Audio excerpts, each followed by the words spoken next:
reservation prices and marginal costs. This is something that's important for kind of some of the intuition of things that we talk about in class, but also to help with certain questions on the homework or on exams. But when we talk about reservation prices for consumers, that's meaning how much are you willing to pay for something. So here we have our demand curve in red and our supply curve in blue. But a reservation price is like saying if you're going to the store and you need a loaf of bread and you're willing to pay $3 for that loaf of bread, that's your reservation price.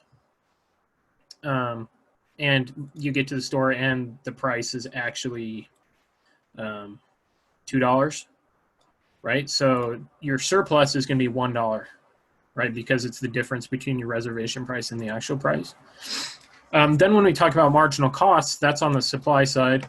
Marginal costs are dealing with how much does it cost the producer to make one more thing. So how much does it cost to print one more book? How much does it cost to bake one more cookie? How much does it cost to make one more of anything is your marginal cost, right? So when we draw out our supply and demand curves, what we're doing essentially is we're aggregating the reservation prices on the demand side. So each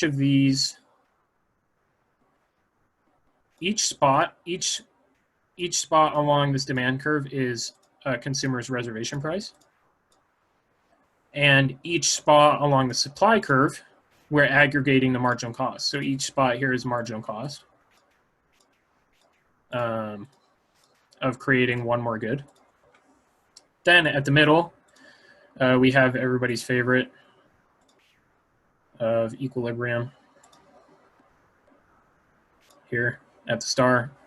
We love equilibrium. Okay, so we're looking at reservation prices and marginal costs, and we know that we can find consumer surplus by finding the difference between our reservation price and the actual price of the good. So again, with the bread, you're willing to pay $3. It actually only costs $2. Your surplus is $1, right? That difference. So what we're doing when we're finding consumer surplus is we're finding that difference between each of these reservation prices and the actual price of the good here, right? And we're doing that all along the demand curve until equilibrium, and that's our total consumer surplus.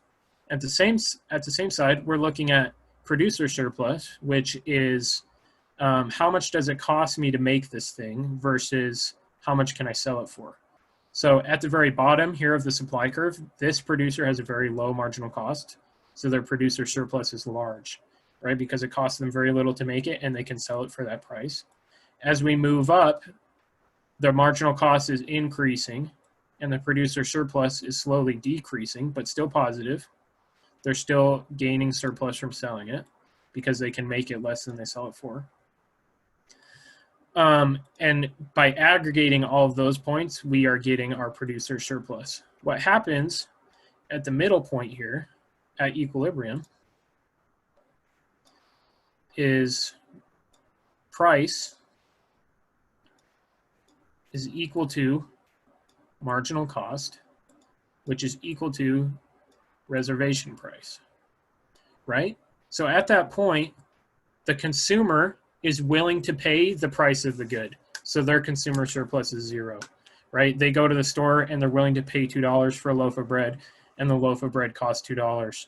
At the same time, the producer, it costs them $2 to make the loaf of bread, and they can sell it for $2, right? So at that point, demand and supply stop. That's kind of, this is why we only look at the left side when we're worried about surplus and total welfare, is because if we kind of jump over to the right side here, at these points along the supply curve, the marginal cost is higher than the price.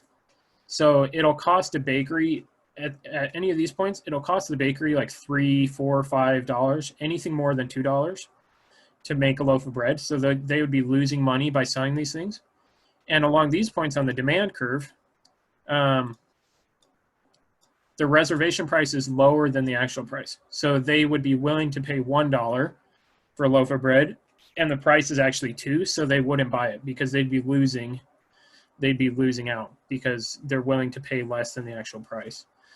So this is why when we're concerned with surplus, we don't look at this side of the graph, and we only really care about this other side here, where the green check marks are, because that's where reservation price is higher than marginal cost, and price is in between the two.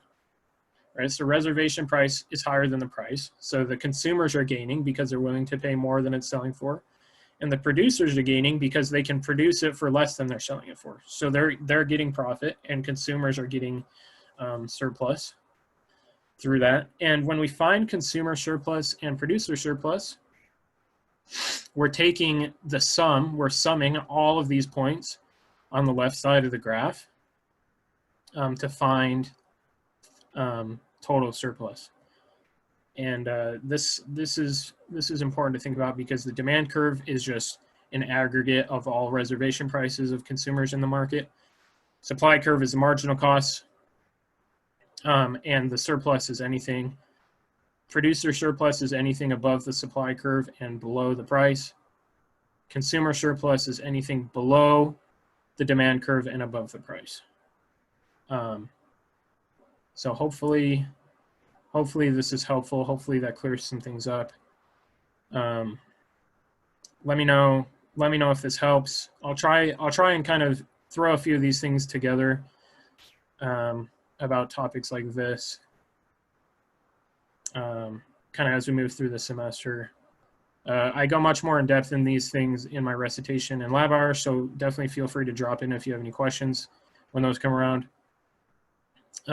or email or anything. I'm here to help, so let me know. Thanks, guys. Hopefully this helps. Yeah, just let me know. Let me know if you have any other questions or if this is helpful or not.